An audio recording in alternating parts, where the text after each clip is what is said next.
Hello everybody. अब मैं आपके सामने प्रस्तुत करूंगी इन्फ्लुएंस ऑफ कम्युनिकेशन, यानी कि कम्युनिकेशन के ऊपर किन किन चीज़ों का प्रभाव होता है। और ये प्रभाव इसलिए जानना जरूरी है जिससे जब कम्युनिकेशन हो, कम्युनिकेशन की स्किल विकसित हो या कम्युनिकेशन जो है हम किसी के साथ कर रहे हों तो उसमें उस दौरान कौन सी चीज़ें जो हैं पॉजिटिविटी लाने में सहायक होती हैं। तो पहले इसमें दिया हुआ है सपोर्टिव क्लाइमेट एंड कम्युनिकेशन। जब सपोर्टिव क्लाइमेट हो और कम्युनिकेशन हो रहा हो तो इसमें जो है जो होती हैं क्या, जो प्रॉब्लम सॉल्विंग वाली जो स्थिति होती है वो सपोर्टिव क्लाइमेट में बहुत बेहतर क्या है होती है। यानी कि क्लाइमेट भी जो है, जो चारों तरफ की जो बातचीत है, अगर वो सारी क्या है आपस में प्रॉब्लम सोल्व करने में जो है सहायक होंगी तो कम्युनिकेशन क्या है बेटर होगा। इसके बाद आता है ओरिएंटेशन, प्रॉब्लम ओरिएंटेशन, यानी कि जो भी अगर कम्युनिकेशन हो वो क्या होना चाहिए, प्रॉब्लम ओरिएंटेड होना चाहिए। अब जैसे मैं कंटेंट ये आपका प्रस्तुत कर रही हूँ और मैं यूनिट आपकी पढ़ा रही हूँ, अगर ये यूनिट आपकी समस्या का हल नहीं कर रही होंगी तो कम्युनिकेशन क्या होगा, बेहतर नहीं होगा। तो यहाँ कहने का मतलब है कि जो भी कम्युनिकेशन हो वो प्रॉब्लम ओरिएंटेड होना चाहिए, किसी समस्या पर आधारित हो। बच्चे टीचर को कब सुनते हैं, क्योंकि टीचर उनकी आवश्यकताओं की पूर्ति करता है। तो जो भी कम्युनिकेशन हो वो नीड बेस्ड होना चाहिए, वो किसी समस्या के हल पर आधारित होना चाहिए। दूसरा क्या होना चाहिए, स्पॉन्टेनिटी।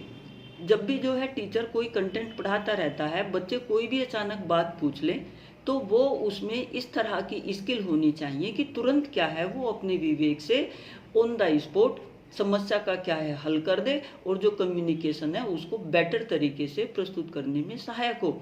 ये नहीं है कि अचानक ही, जैसे हम क्या है कई तरह की एक्टिविटी होती है, एक एक्टिविटी ये भी है कि तुरंत हमने जो है एक पॉइंट दिया कोई भी टॉपिक और बच्चे को स्पॉन्टेनियस बोलने के लिए बोला, एक्स टेम्पो जिसको कहते हैं कि आप इस पे अपने विचार प्रस्तुत करो। तो जो स्पॉन्टेनिटी होती है, जो हमारी कम्युनिकेशन स्किल है, हम सिर्फ रटे पिटे नहीं, हम क्या है हर परिस्थिति के लिए तैयार होने चाहिए कि अचानक अगर कोई हमारे सामने कोई किसी भी कंटेंट के ऊपर बोलना है तो हम बोलने में क्या हो सक्षम हो।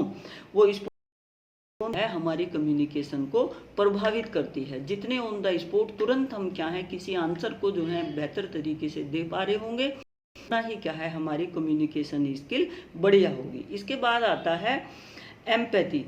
एम्पैथी से मतलब होता है कि जो दूसरे पर्सन है, दूसरे पर्सन की जो, यानी कि how another person is thinking. Empathy से यहाँ मतलब होता है कि दूसरे पर्सन क्या थिंक कर रहे हैं।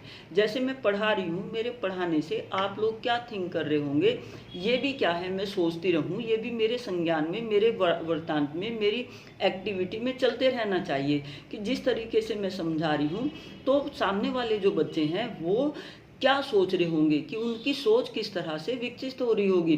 तो कम्युनिकेशन जब हम कर रहे हो तो सामने वाले की फीलिंग को भी, हमें उसकी थिंकिंग को भी नज़रअंदाज नहीं करना चाहिए। उसके आचार को, उसकी भावनाओं को, उसके स्टैंडर्ड को, उसके लेवल को, उन सब चीज़ों को ध्यान में रखते हुए ही हमें क्या है कम्युनिकेशन करना चाहिए। एक जो है हमें नेक्स्ट बात आती है इक्वलिटी, यानी कि जो सपोर्टिव एनवायरनमेंट में, सपोर्टिव जो क्लाइमेट होते हैं उसके लिए क्या है प्रॉब्लम ओरिएंटेशन होनी चाहिए, यानी कि प्रॉब्लम ओरिएंटेड कम्युनिकेशन हो, स्पॉन्टेनिटी हो। अचानक कोई पूछ ले तो जो है उस बात को फोकस किया जाए और उसका हल किया जाए। एम्पैथी होनी चाहिए कि दूसरे के विचार सुनकर समझकर हम तब क्या है कम्युनिकेट कर रहे हों। इक्वलिटी होनी चाहिए, यानी कि सिर्फ मुझे ही बात कहने की आज़ादी नहीं, सामने जिस ग्रुप के मैं अपनी बात प्रस्तुत कर रही हूँ उनको भी क्या है बिल्कुल इक्वलिटी होनी चाहिए। आप जितने चाहें मेरे वीडियो के ऊपर कमेंट कर सकते हैं, मोस्ट वेलकम। तो ये एक इक्वलिटी है कि हर किसी को बोलने का अधिकार, अपने विचारों को प्रस्तुत करने का अधिकार होता है। इसके बाद आता है प्रोविजनलिज्म। प्रोविजनलिज्म से मतलब ये होता है कि सपोर्टिव व्यवहार। जब क्लास में टीचर पढ़ाता रहता है या कहीं भी हम कम्युनिकेशन करते रहते हैं तो वो कम्युनिकेशन हमारा सपोर्टिव होना चाहिए। सपोर्टिव कब होगा, जब जो है कंस्ट्रक्टिव बात हो रही होगी। अगर हम डिस्ट्रक्टिव बात कर रहे होंगे तो निश्चित रूप से क्या है हम सपोर्टिव नहीं होंगे। तो सपोर्टिव कम्युनिकेशन होना भी क्या है, अनिवार्य है। तो ये आपके वो पॉइंट हुए जो क्या है, हेल्प करते हैं, इन्फ्लुएंस करते हैं कम्युनिकेशन को। नेक्स्ट बात आती है कि जब हम क्या है कोई कम्युनिकेशन कर रहे हों तो लीडरशिप स्टाइल और ये सारी चीज़ें क्या है मायने कर रखती हैं। इसमें पहला आता है लीडरशिप स्किल, कम्युनिकेशन। जब भी कोई क्या है लीडरशिप करता है तो उसका फर्स्ट इम्पोर्टेंट पार्ट होता है कि वो पब्लिक को इजीली और एक बेटर तरीके से एक इन्फ्लुएंसिंग वे में क्या कर सके, अपनी बात को रख सके और वो पब्लिक को मोटिवेट कर सके। अब मोटिवेट लीडर कैसे करेगा? किसी भी लीडर को क्या है मोटिवेट करने के लिए सबसे आसान तरीका है कि जो भी उसका क्या हो, भाषण हो, वो उस लोकल एरिया की जो आवश्यकताएं हैं उन पर आधारित हो। वो अपनी आवश्यकता नहीं, अपने मन की बात नहीं, सामने के मन की बात सुन के समझ के तब क्या है अपने भाषण को प्रस्तुत कर रहा हो। तो लीडर को क्या है किसी ग्रुप को लीड करना होता है, उसको क्या है रास्ता दिखाना होता है, उसकी क्या है प्रोग्रेस करनी होती है। तो लीडर वाला जो स्टाइल होता है, लीडरशिप स्किल होनी चाहिए किसमें, जो कम्युनिकेट कर रहा है उसकी लीडरशिप स्किल विकसित करने के लिए हमें क्या है क्या करना चाहिए, पब्लिक की जो आवश्यकता है उसको ध्यान में रख के लीडर ने क्या है अपना कम्युनिकेशन करना चाहिए। और मोटिवेशनल अप्रोच क्या कहती है? मोटिवेशनल अप्रोच ये कहती है कि नीड बेस्ड हो। इसके बाद क्या है पावर अप्रोच। पावर अप्रोच से मतलब है कि आपकी बात का, आपके जो भी आप कम्युनिकेट कर रहे हो वो क्या होनी चाहिए, पावरफुल होनी चाहिए, पावर अप्रोच होनी चाहिए। अगर आज की डेट में क्या है, किस चीज़ की ज़रूरत है? सभी बच्चों को रोज़गार की ज़रूरत है।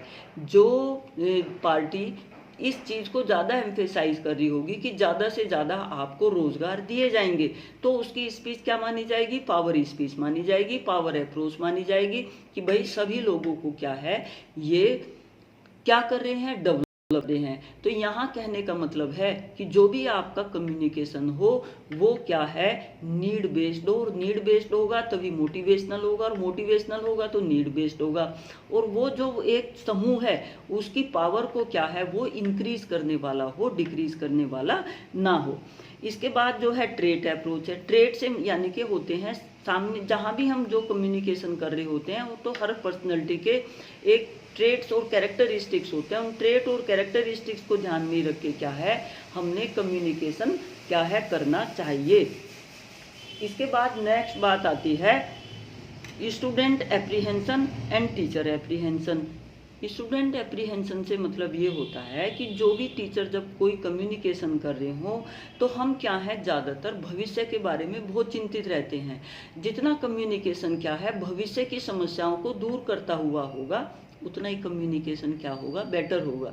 जितनी भी पार्टियां हैं वो क्या कर रही हैं, वो आपको नई नई बातें जो हैं अपना एक वो लेकर आ रही हैं घोषणा पत्र। उस घोषणा पत्र में क्या है आपको बता रही हैं कि भविष्य की चिंता मत करो, आपका भविष्य हमारे हाथों में सुरक्षित है। तो यहाँ ये स्टूडेंट जो स्टूडेंट एप्रीहेंशन है, स्टूडेंट एप्रीहेंशन ये कहता है कि जब टीचर कम्युनिकेट कर रहा हो तो बच्चों में एक भय की जो फीलिंग होती है उसको दूर करने वाला होना चाहिए टीचर को। और स्टूडेंट एप्रीहेंशन से टीचर एप्रीहेंशन से क्या मतलब है, टीचर भी जब किसी कंटेंट को प्रस्तुत करता है तो उसे भी क्या है ये सोच कर करना चाहिए कि जो भी कुछ वो प्रस्तुत कर रहा है वो समस्या को हल करने वाला हो। और कोई चिंता उसके मन में, अगर मैं खुद ही चिंतित हूँ कि भाई ये सही गलत क्या होगा और मेरे बोलने से बच्चों पे क्या नेगेटिव प्रभाव, कॉन्फिडेंस से बोलो। जितना जो है आप बेफिक्र होके दिल से बोल रहे होगे, मन से बोल रहे होगे, कम्युनिकेशन क्या होगा उतना ही बेटर होगा। तो ये कुछ सामान्य बातें हैं जो प्रभाव डालती हैं कम्युनिकेशन के ऊपर। एक तो क्या है सपोर्टिव क्लाइमेट होना चाहिए, और जो प्रॉब्लम सोल्विंग क्या है वो जो भी मतलब कम्युनिकेशन हो वो प्रॉब्लम ओरिएंटेड होना चाहिए। अचानक अगर किसी चीज़ के ऊपर बोलना पड़ जाए तो उस पर बोलने की भी क्षमता बोलने वाले में क्या है होनी चाहिए।